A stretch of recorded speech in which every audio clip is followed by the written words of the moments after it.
हर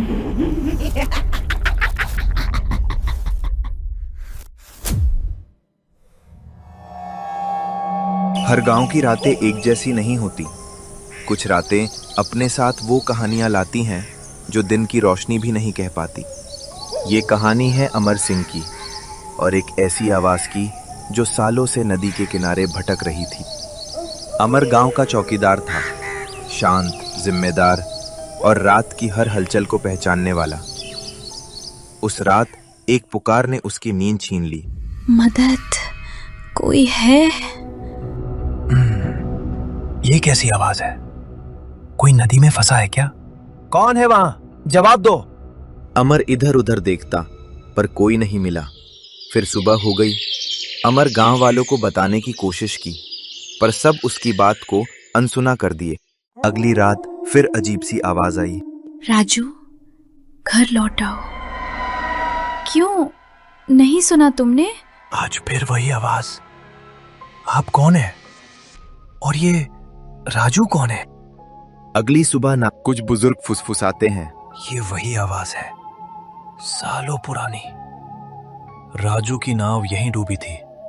उसकी बहन सावित्री महीनों तक इस किनारे पुकारती रही। गांव वाले उसे पहले भी सुन चुके थे, पर समय ने उस कहानी को दफन कर दिया था।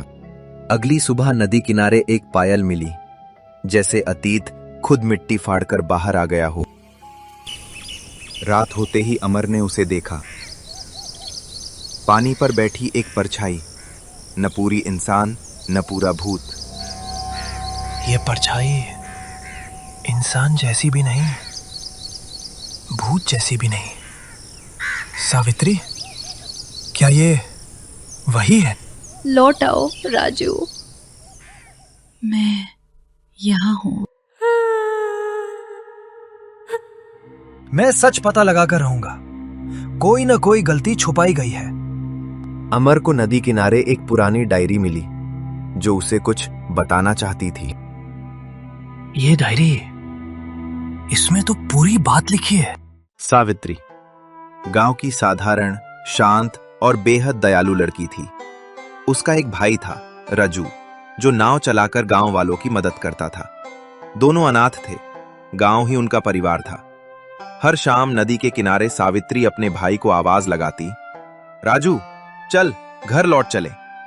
और राजू मुस्कुराते हुए नाव किनारे लगाता। उनकी बॉन्डिंग पूरे गांव में मशहूर थी। घटना से पहले की रात, असली डर की शुरुआत। उस रात तेज आंधी आई थी। लोग अपने अपने घरों में बंद थे। सावित्री अपने भाई की बात सुनती है। एक बूढ़े बाबा नदी पार फंस गए हैं, मुझे जाकर उन्हें लाना होगा। आंधी तेज है राजू, मत जाओ। अगर मैं नहीं गया तो शायद वो बच नहीं पाएंगे। ये सुनकर सावित्री चुप हो गई। वो अपने ब्लाई को रोकना नहीं चाहती थी।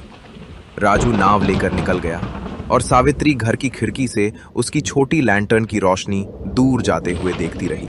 राजू बूढ़े बाबा को तो किनारे तक पहुंचा दिया, पर उसी वक्त तेज आंधी में राजू की नाव उलट गई।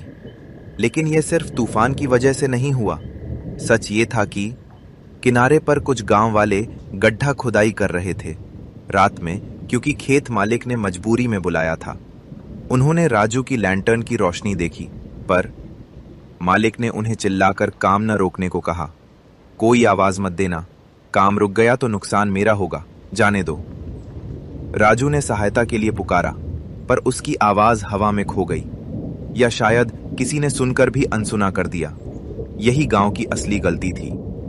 एक इंसान डूब रहा था और मदद सिर्फ कुछ कदम दूर थी। सावित्री का जीवन धीरे धीरे टूटता हुआ। राजू की लाश 3 दिन बाद नदी से मिली। सावित्री टूट गई। उसने सुना कि कई लोगों ने राजू की लैंटर्न देखी थी, पर रुककर मदद नहीं की। उसे लगा कि गांव ने उसके भाई को धोखा दिया है। वो रोज शाम नदी किनारे बैठकर अपने भाई का इंतजार करती। हवा में हल्की आवाज सुनाई देती, राजू घर लौट आओ। धीरे धीरे उसका मानसिक संतुलन डगमगाने लगा। एक दिन वो खुद अचानक गायब हो गई। किसी ने नहीं देखा कि वो कहां गई, पर कुछ लोगों ने कहा कि उसे रात के अंधेरे में नदी की ओर जाते देखा गया था। वो उसी जगह खड़ी थी जहां राजू की नाव उल्टी मिली थी। और फिर वो हवा में जैसे घुल गई। गांव वालों ने समझा कि शायद उसने अपनी जान दे दी, पर उसका शरीर कभी नहीं मिला। सावित्री की आत्मा डरावनी नहीं है, वो न्याय की भूखी नहीं, वो किसी को नुकसान नहीं पहुंचाना चाहती। वो लौटती है सिर्फ इसलिए क्योंकि उसके भाई की मौत को गांव ने छिपाया, क्योंकि कुछ लोगों ने सच दबाया, क्योंकि सच्चाई स्वीकारे बिना उसकी आत्मा को शांति नहीं मिल सकती, क्योंकि सावित्री का प्यार अधूरा रह गया। भाई बिना दुनिया अधूरी थी। जब अमित चौकीदार उसे देखता है, वो उसे नुकसान पहुंचाने नहीं आती, वो उसे सच दिखाने बुलाती है। उसकी आवाज डराती नहीं, शिकायत करती है। तुमने सच क्यों छिपाया? राजू को वापस क्यों नहीं बुलाया? सुनिए सब लोग, आज सच छुपेगा नहीं। राजू की मौत हादसा नहीं थी, हमारी देरी थी। चौपाल में सब इकट्ठे हुए। सच को स्वीकारने का वो पल जिसने सबकी आंखों में शर्म और आंसू ला दिए। सभी गांव वाले रात में नदी किनारे गए जहां राजू की नाव डूब गई थी। सभी वहां जाकर सावित्री से माफी मांगे और अपनी गलती स्वीकार कर, सावित्री, हमें माफ कर दो। हमने उसे देखा था पर मदद करने से डर गए। हमारी खामोशी ने एक जिंदगी ले ली। काश उस रात हमने साहस दिखाया होता। हमें माफ कर दो। क्यों नहीं सुना तुमने? राजू अकेला था, तुम सब पास, पर खामोश। सच कहो, सच स्वीकारो। सावित्री, मैं तुम्हारी पायल वही लौटा रहा हूं जहां तुम्हारा दिल अटका था। अब शांति पा जाओ। तुम्हारी पुकार हमने सुन ली है। सावित्री की आत्मा की शांति के लिए सुबह होते ही नदी पर दीपक बहाए गए और सावित्री की पायल वापस उसी मिट्टी को सौंप दी गई। अब शांति पा जाओ, तुम्हारी पुकार हमने सुन ली है।